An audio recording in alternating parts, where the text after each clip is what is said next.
शिक्षिका ने हमसे कहा कि हम अपने परिवार की गाड़ियों की ड्राइंग बनाएं, लेकिन उनका असली मकसद ये जानना था कि कौन सबसे अमीर परिवार से आता है। जब मेरे परिवार को इस असाइनमेंट के बारे में पता चला तो घर में सब तुरंत हरकत में आ गए। हमारे घर की सारी लग्जरी गाड़ियां बाहर निकाल ली गईं, लेकिन मुझे उन गाड़ियों में से कोई भी खास पसंद नहीं आई। तब मेरी दादी ने सोचा कि बटलर से हेलीकॉप्टर ही मंगवा लिया जाए। इसी बीच मेरी नजर एक छोटी सी साधारण साइकिल पर पड़ी। मैंने तय किया कि मैं रोज उसी साइकिल से स्कूल जाऊंगी और उसी की ड्राइंग बनाऊंगी। जब शिक्षिका ने लग्जरी गाड़ियों से भरी एक ड्राइंग देखी तो वह तुरंत खड़ी हो गई और पूछा कि यह किसने बनाई है। उन्होंने एक लड़की को देखा जो महंगे डिजाइनर कपड़े पहने हुई थी और तुरंत मान लिया कि वही किसी अरबपति की बेटी है। उन्होंने सबके सामने उसकी बहुत तारीफ की और उसे खुश करने के लिए आगे वाली सीट पर बैठा दिया। उसी समय मेरी ड्राइंग नीचे गिर गई। मैं उसे उठाने के लिए झुकी ही थी कि उस लड़की ने जानबूझकर अपना पानी का कप गिरा दिया और मेरी ड्राइंग पूरी तरह भिगो दी। इससे भी बुरा, उसने झूठा आरोप लगा दिया कि मैंने उसे धक्का दिया है। मैं कुछ समझाती उससे पहले ही शिक्षिका ने मेरी साइकिल वाली ड्राइंग को नफरत भरी नजर से देखा। पूरी क्लास के सामने उन्होंने मेरी ड्राइंग फाड़ दी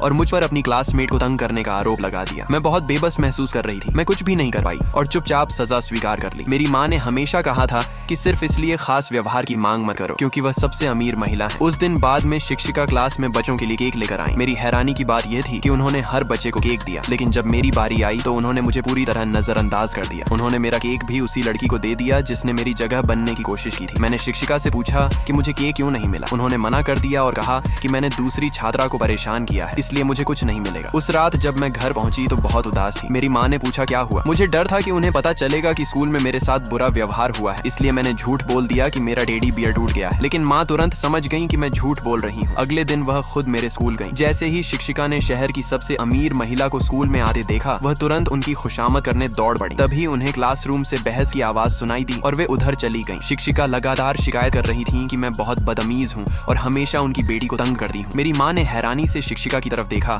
और फिर सीधे मेरी तरफ चली आई। जब शिक्षिका ने मुझे उस अमीर महिला को माँ कहते सुना तो वह वहीं की वहीं जम गई, डर से बिल्कुल सन्न रह गई। उसी समय उस दूसरी लड़की की माँ भी वहाँ आ गई। वह गुस्सा करने ही वाली थी क्योंकि उन्हें लगा उनकी बेटी को तंग किया गया है, लेकिन जैसे ही उन्होंने मेरी माँ को देखा उनका गुस्सा तुरंत शांत हो गया क्योंकि वह मेरी माँ की कंपनी में काम करती थी। तब जाकर शिक्षिका को समझ आया कि उन्होंने मुझे दूसरी लड़की समझ लिया था, इसलिए उन्होंने मेरे साथ अलग व्यवहार किया। ये सब देखकर मेरी दादी बहुत गुस्सा हो गई। उन्होंने तुरंत मुझसे माफी मांगी और बार बार माफी मांगती रही। इसीलिए जिंदगी में कभी भी किसी को उसके कपड़ों या दिखावे से मत आंकिए और न ही किसी की कीमत उसके पैसे या गाड़ियों से लगाइए। असली महानता अमीरी या शानो शौकत में नहीं होती, बल्कि इंसान के चरित्र और सोच में होती है।